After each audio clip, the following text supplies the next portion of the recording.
Thank you, Josh. Today we have a really interesting question for today's Community Corner. It's from the mailing list from a community member called Jungle Boogie. And the question is a multi-part question, and it's a very pertinent question. So, to start, do ports need to be open on the firewall under all circumstances? UDP ports for RTP, for instance. No, they do not necessarily. It depends on the scenario. But if you're deploying in a production environment, it's usually wise to open them up so you don't have any quirky firewall issues getting in the way of you and your customers.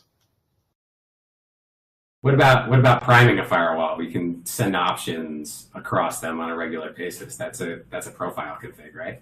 But that's for signaling, not media. So that's not really an issue there. Oh yeah, okay.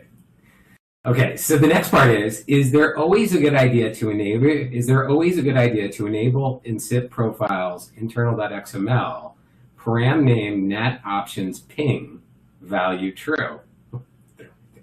In my opinion, no, that should be your last ditch effort. You should push that particular task to your endpoint if it's capable of sending keep alives on its own. That keeps the load of doing that off your registrar. So you don't want to have 2,400 or 1,000 devices, sitting here being pinged by FreeSWITCH. Let those devices do that so that FreeSWITCH is free to do other things. Right. But FreeSWITCH needs to answer them too, so.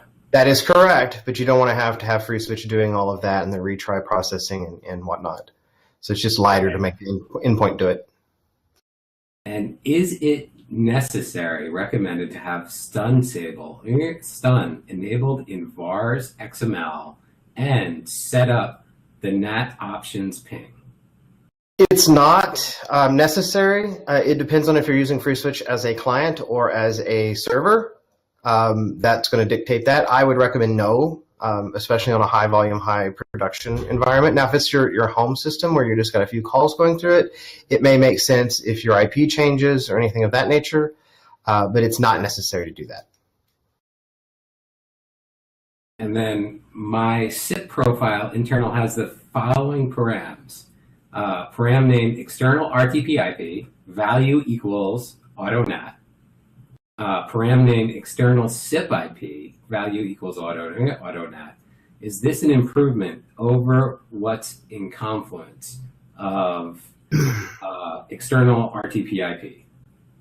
Okay, so the AutoNAT element within those two params within your SIP profile uses UPnP and NATPnP to discover the public IP and the port, poke holes for the ports.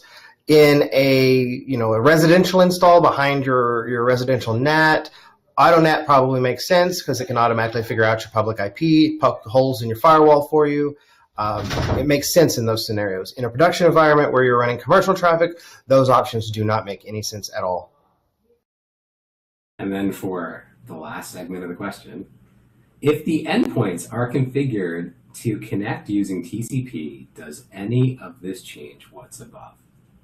Yes, it does. Just because you're signaling over TCP doesn't mean that your media IP is known. You need to either hard code it or use some of the options for it to figure out the media IP for the RTP because they're separate.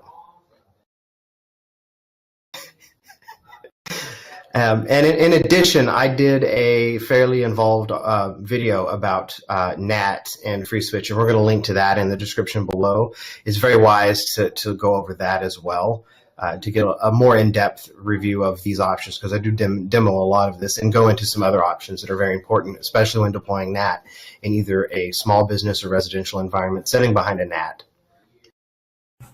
Okay, so one of the questions I actually get very frequently, and people have the tendency to stay away from installing FreeSWITCH on devices or in cloud infrastructure that incorporates NAT, like AWS, GWS.